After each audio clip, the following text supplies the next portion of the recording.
Alors, j'ai un grand plaisir aujourd'hui de vous introduire le bloc 5 de la journée, donc sur les enjeux futurs, les enjeux contemporains de politique publique. Depuis ce matin, en fait, on a beaucoup parlé du transfert, de l'importance de la valorisation de la recherche, du transfert de la recherche au niveau de la population, au niveau des gouvernements, des entreprises. Et il faut savoir que le transfert va aussi peut se faire également dans l'autre sens, en fait, c'est-à-dire que pour identifier les enjeux actuels sur lesquels on va travailler, les chercheurs du Cyrano sont à l'écoute également, à la fois des gouvernements, des entreprises, de ses partenaires en fait parapublics et privés, et également de la population. Alors, à l'écoute des gouvernements, bien entendu, il y a des rencontres qui sont faites annuellement entre les chercheurs Cyrano et les membres du gouvernement. Alors, alternativement, soit à Québec, soit à Montréal, pour essayer de maximiser justement la présence. Et ces rencontres-là sont vraiment faites pour discuter des priorités de recherche, pour informer des dernières recherches qui sont publiées et en cours, et surtout pour savoir, en fait, essayer de connaître les principales préoccupations des gouvernements et ce sur quoi, en fait, les chercheurs pourraient s'attaquer comme une question de recherche. Juste pour information, actuellement, on a une cinquantaine de projets qui sont en cours avec le gouvernement. On va également, en fait, les chercheurs sont également à l'écoute des partenaires, qu'ils soient parapublics ou privés.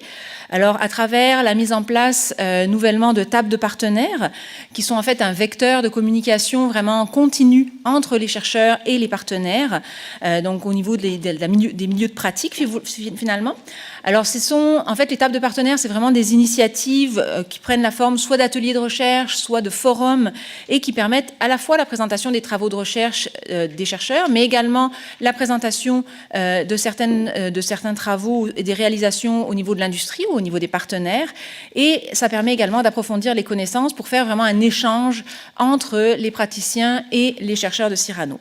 Ces tables-là, en fait, prennent trois types de formules. En fait, peuvent avoir trois types de tables.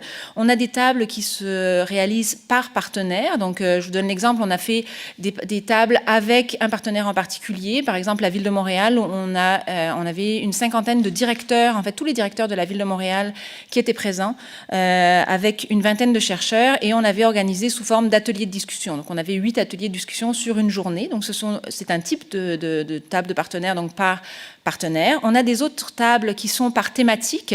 Un autre exemple a eu lieu donc fin novembre à Cyrano, un forum en fait sur les ressources humaines, où à ce moment-là on était plutôt multi-partenaires et thématiques, donc sur les ressources humaines. On avait eu 8 à 9 de nos partenaires représentés autour de la table qui venaient nous exposer en fait leurs préoccupations au niveau des ressources humaines. Donc ça permet en fait à chacun de nos partenaires finalement de se parler, mais aussi aux chercheurs de connaître les préoccupations, les enjeux qui touchent actuellement nos partenaires et pouvoir s'attarder en fait à répondre à leurs questionnements à travers leurs projets de recherche.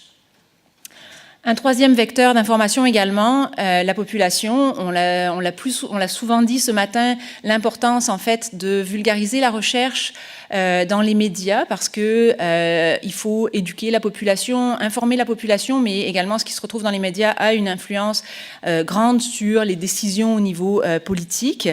Et donc on va essayer d'aller à travers les résultats du baromètre Cyrano chercher justement le pouls de la population. Donc depuis 2011, c'est un outil en fait qui permet à travers une enquête auprès de la population d'aller connaître les perceptions de la population relativement à une quarantaine d'enjeux.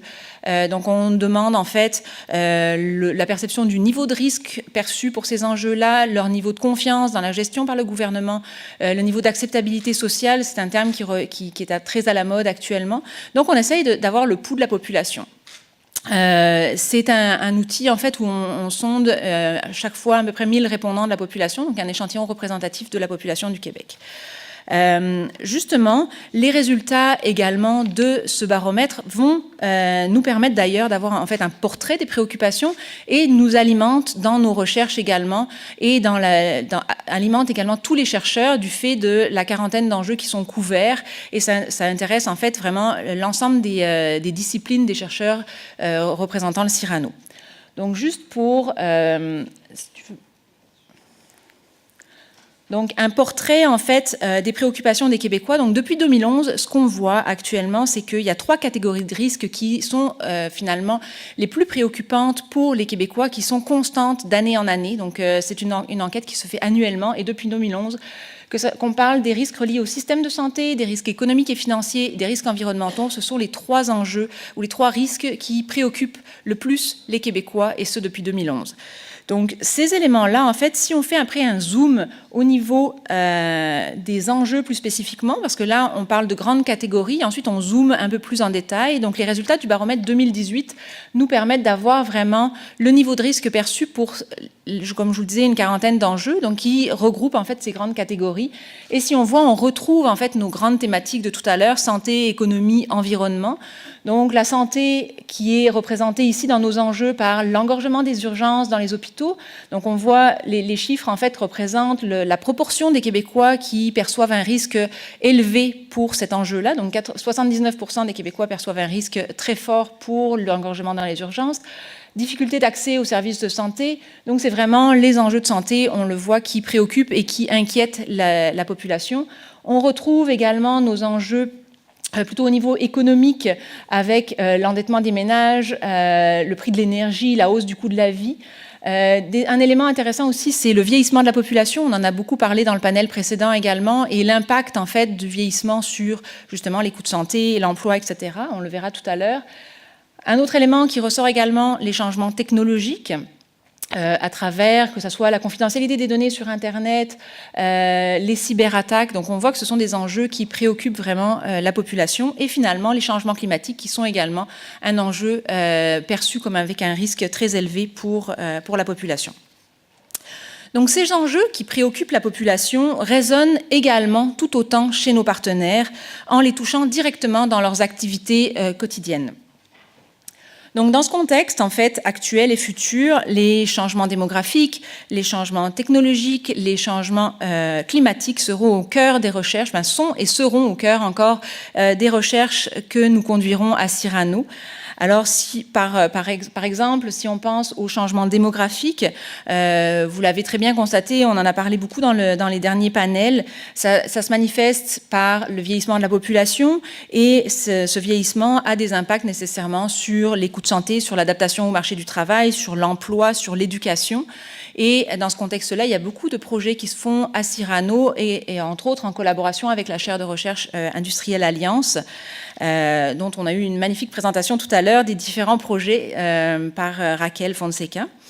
Le deuxième grand enjeu qui intéresse également les chercheurs à Cyrano, en tout cas en termes d'enjeux futurs de recherche, ce sont les changements technologiques. Alors là, on s'intéresse par exemple aux retombées socio-économiques de l'innovation numérique, afin de pouvoir vraiment fournir des résultats basés sur des données probantes pour aider à la décision au niveau des gouvernements, mais également des entreprises, de nos partenaires privés et parapublics. Alors par exemple, encore là, quels sont les impacts au niveau de l'emploi, au niveau de la réorganisation du travail? Quand on parle d'impact, on parle à la fois, oui, d'impacts qui peuvent être positifs et négatifs. Donc les impacts positifs, on n'est pas obligé de voir uniquement l'innovation numérique. Souvent, ça va être teinté négativement dans la tête souvent de la population, mais il faut voir également les bénéfices que ça peut apporter en termes de productivité, sur la compétitivité, etc. Donc tous ces éléments-là sont des éléments de recherche qui vont être sur lesquels les chercheurs de Cyrano vont s'attarder dans leurs études. Dans ce contexte également, au niveau des changements technologiques et innovations, il faut savoir que le Cyrano a développé également des ententes de collaboration avec différents autres centres de recherche ou instituts, donc entre autres avec l'Observatoire sur les impacts socio-économiques de l'intelligence artificielle et du numérique, également une entente avec le Centre de recherche mathématique de l'Université de Montréal et Ivado. Donc ce sont vraiment, on est au cœur de l'intelligence artificielle, des organismes qui traitent de ces enjeux-là. Donc on fait vraiment partie des acteurs clés dans le domaine de l'intelligence artificielle et des changements technologiques. Au niveau finalement des changements climatiques, effectivement, il va avoir au niveau de ces éléments-là des impacts sur les décisions, sur les activités des entreprises, bien entendu, qu'on parle de développement durable, d'économie circulaire, etc. Malheureusement, aujourd'hui, on ne peut pas passer sous silence, on est dans une grosse période où il y a des inondations, le Québec est touché par de graves inondations, et dans ce contexte, je ne sais pas si vous avez entendu, la semaine dernière, il y a eu le lancement du réseau RISC, donc réseau inondation intersectorielle du Québec, qui a été lancé, et le Cyrano est membre de ce réseau. Donc c'est un réseau qui a été lancé par les fonds de recherche du Québec, donc qui regroupe différents chercheurs du Québec pour justement s'attaquer à la problématique des inondations, et le Cyrano va collaborer à travers ce centre pour des différentes recherches. Donc vous allez voir dans le courant de ce panel, vous allez trouver des chercheurs qui vont s'attaquer à ces trois éléments-là, qui vont nous montrer en fait un petit peu leur recherche à travers ces trois grands changements.